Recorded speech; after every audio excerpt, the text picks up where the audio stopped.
Hello mga kalalabs, gagawa tayo ng lechon. Lechon ni Boss Jan, ito ay panlasang Pilipino. So maggagawa tayo ng homemade na lechon ni Boss Jan. So ito ay isang buo na lechon. So isang buong manok. So gagawa tayo, nugasan na natin, nato na natin ang proper to. So ito yung ating mga sangkap. Magsisimula tayo sa ating mga sangkap, maraming sangkap. So, ito ay, anong tawag dito? Pusong garlic. So, ito ay garlic. Ito ay salt, sugar, lemon, onion. May paminta din tayo. And meron din tayong chicken stock. At saka meron din tayong basil. Basil leaves. At saka, wag natin kalimutan yung ating Sprite. Ayan. And we have Worcester frying sauce, okay? So, mag-start na tayo, magmamassage na tayo dito. So, imamarinate na natin. So, ilalagay na natin yung lahat-lahat ng mga sangkap natin para mamarinate yung ating chicken. So, grabe yung taba niya to. So, masarap yan. At saka ipasok natin yung ibang ingredients dito. So, una, ay ilalagay natin yung ito, heart. So, ito ay garlic. So, ilalagay na natin. Pagkatapos, ilagay din natin yung black pepper. Saka ilagay din natin yung chicken stock. Saka ilagay din natin yung salt. Iodized salt. Saka ilagay din natin ng asukal.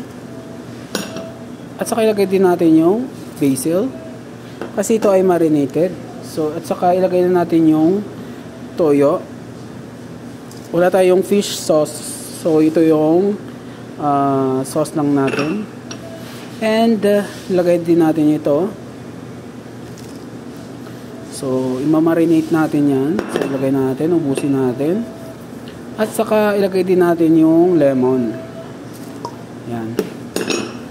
So, mamaya na yung Sprite. Okay? At saka ito ay gagawin natin yung squeeze and drop.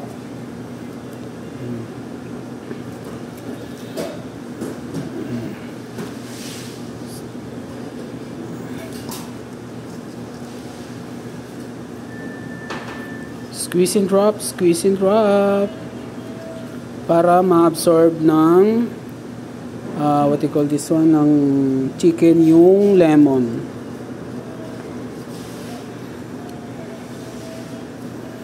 So, pagkatapos, haluin na natin. So, haluin na natin yan. So, halo-halo din pag may time. So, ito ay nagmamasa na tayo. So, at saka ilagay na natin yung Sprite. Sprite. At saka ilagyan din natin ng ito.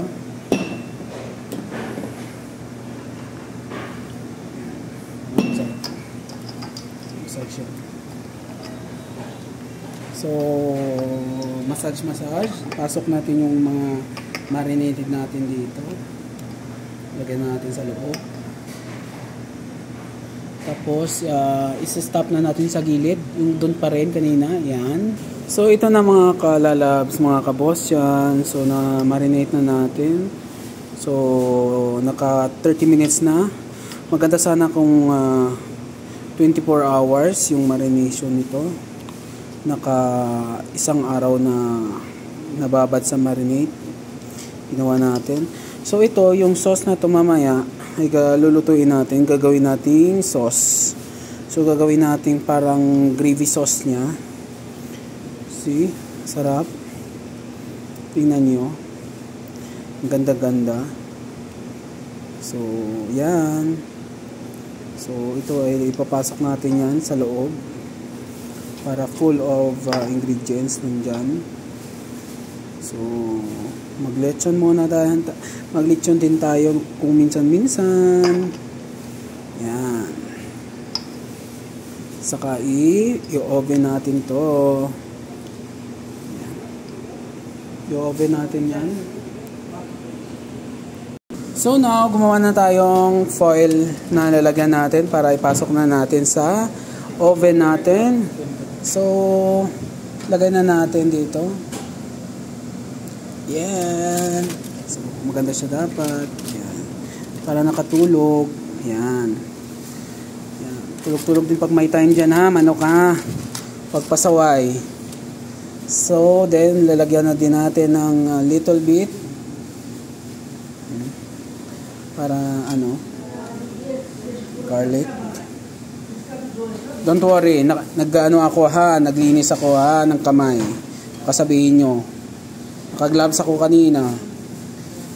Hugas-hugas din pag may time. Pero malinis yung mga kabos yun ng kamay ko. Don't worry. So yun na. So may natira tayo. Gawin nating sauce yan mamaya. So itatakpan na natin ng foil again. Yan. So tinakpan na natin. Bulaga. Bulaga. Okay. So takpan na. So yan, may cover na siya, properly covered. Okay. So yan, i-cover natin para walang singaw. Pagkatapos ilalagay na natin din sa ating oven. So nagpainit na tayo ng ating Vulcan na oven for the chicken. So ang temperature niya is 350, thermostat niya ito. So, magta-timer tayo ng 30 minutes. So, wala pa. Hindi pa siya kasi nag-green. So, kailangan mag-green para mag-start na siya. Okay? Go! Nice, nice, nice, nice. So, ilalagay na namin. Yan. So, we're waiting for cook. So, we adjust the timer for 30 minutes. So, 30 minutes now. So, we put 30 minutes here. So we're waiting, but the temperature is supposed to be 400, so I put in 350 only. Okay? Para hindi masyadong mabilisang pagluto. Dahan-dahan lang. Katulad ng pagmamahal, dahan-dahan lang. Huwag nating pilitin ng hindi. Bye-bye! Hello mga lalabs. Malapit na ang pagluluto ng ating lechon manok. Homemade by Boss Chan. Kanina ilagay natin ng 30 minutes. Ngayon, malapit na. Ilang minutos na lang. 3 minutes na lang. So, i-check natin kung luto na ba o hindi pa. Kung hindi pa, so magdagdag tayo ng 15 minutes more. Okay?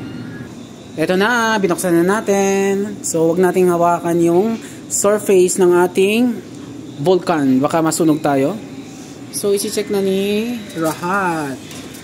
Yan. So, bring. Ooh, delicious. Careful kasi mainit. Let's see. Oh, tingnan natin yung tamang luto ba o hindi pa. So, hilaw pa. So, one more. So, 15 minutes pa more. Diba? Naka-oven lang kasi. So, lalagay natin ng more pa. So, check. We need to make the temperature. So, hindi pa. So, kailangan ng reachable na 165 Fahrenheit. Okay? So, ibalik na naman natin ulit kasi hindi pa luto. So, binalik na natin. So, takpan na naman natin ulit. One more. So, adjust again.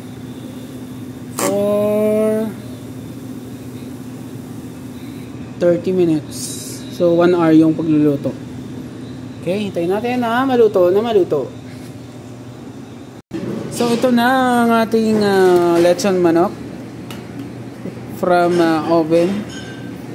So ito na ang ating niluto. Na-consume din natin ng 1 oras para ma-reach ang temperature. So, ito na siya.